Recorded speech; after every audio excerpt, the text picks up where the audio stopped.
Renault and Nissan are desperate for help. The alliance Carlos Ghosn built could be their only hope. London. The coronavirus pandemic may be forcing Renault and Nissan to rethink their strained relationship. Already under huge pressure from slumping sales and profits in 2019, the collapse in global car demand this year could push the French and Japanese companies much closer together to cut costs and share the burden of building a new generation of electric vehicles. The carmakers have been partners since 1999, cooperating on strategy and product development while never taking the plunge in completing a full merger. Together with junior partner Mitsubishi Motors, the unique industry alliance employs roughly 450,000 people, and in 2018 it sold roughly 1 in every 9 cars around the world. Yet the partnership began its third decade in turmoil.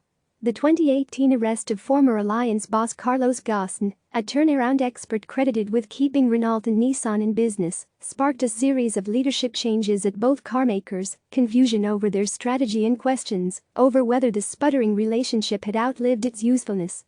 Renault participated in merger talks with a European rival, and there were major questions over how the alliance would revive its fortunes in North America, where Nissan is a significant player, but its French counterpart is not.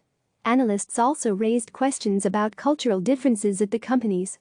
Nissan, NSANF, and Renault, RNLSY, which are linked through a series of equity stakes, denied in January that they were breaking up.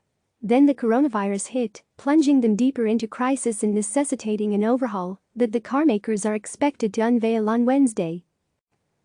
Nissan is preparing to reduce its global production capacity by 20% and close a plant in Barcelona, according to Japan's Nikkei Asian Review.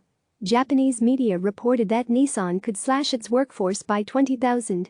Renault could also stop making 2 popular models in Spain and move that production to Nissan's massive plant in England, according to the Financial Times. The companies have so far largely maintained separate manufacturing facilities. Sharing production at the plant in Sunderland could be a sign that the carmakers have set aside their differences and are responding to the crisis by helping each other to cut costs. Ghosn, who was arrested on charges of understating his income, has always denied charges of financial impropriety. He had hoped to bring the companies much closer together, and he has blamed his arrest on a Nissan conspiracy aimed at preventing further integration with Renault. Nissan disputes this narrative. According to the Nikkei, Renault and Nissan are looking at shared production facilities elsewhere in Europe, as well as South America and Southeast Asia. Nissan, for example, could start producing Renault vehicles at its plants in Brazil.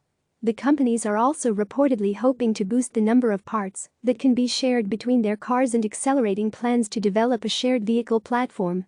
The deepening of the commitment would mark a major change. As recently as last year, Renault had been looking outside the alliance to cut costs, holding merger talks with Fiat Chrysler, FZAU. The Italian-American company went on to agree to a merger with the owner of Peugeot and Citroën, closing off another potential avenue for collaboration for Renault. Spokespeople for Nissan and Renault declined to comment on Monday. Renault and Nissan were already struggling. Renault was in trouble before the pandemic hit.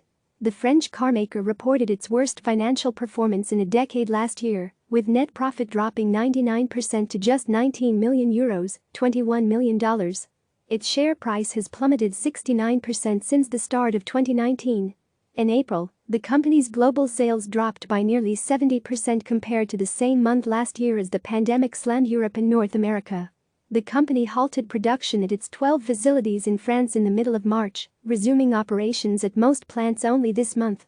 There has also been turmoil in the leadership ranks, with Ghosn's immediate successor as CEO, Thierry Bauer, being ousted last October in what he denounced as a coup. Bauer's successor, Luca de Meo, doesn't start work until July. France's finance minister, Bruno Le Maire, warned Friday that Renault is in serious financial difficulty. Renault can disappear, he told Europe 1 Radio. The French government owns 15% of Renault and is currently negotiating the terms of a €5 billion, $5.4 billion, loan for the company, which Le Maire has not yet approved. The finance minister said last week that Renault must not close a factory north of Paris, one of the few facilities that currently produces cars for Nissan. We sign when we know what Renault's strategy is, Le Maire told the radio station. The company's plans must include a transition to more eco-friendly vehicles. "We want Renault to be more productive and to produce even more of its vehicles, particularly electric, in France," he added. Nissan, which reports financial results for fiscal year 2019 on Thursday, has endured 4 straight quarters of declining profits.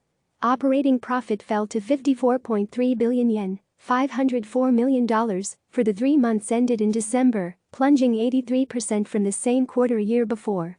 Hannah Zaidi contributed reporting. Click subscribe to receive the latest news.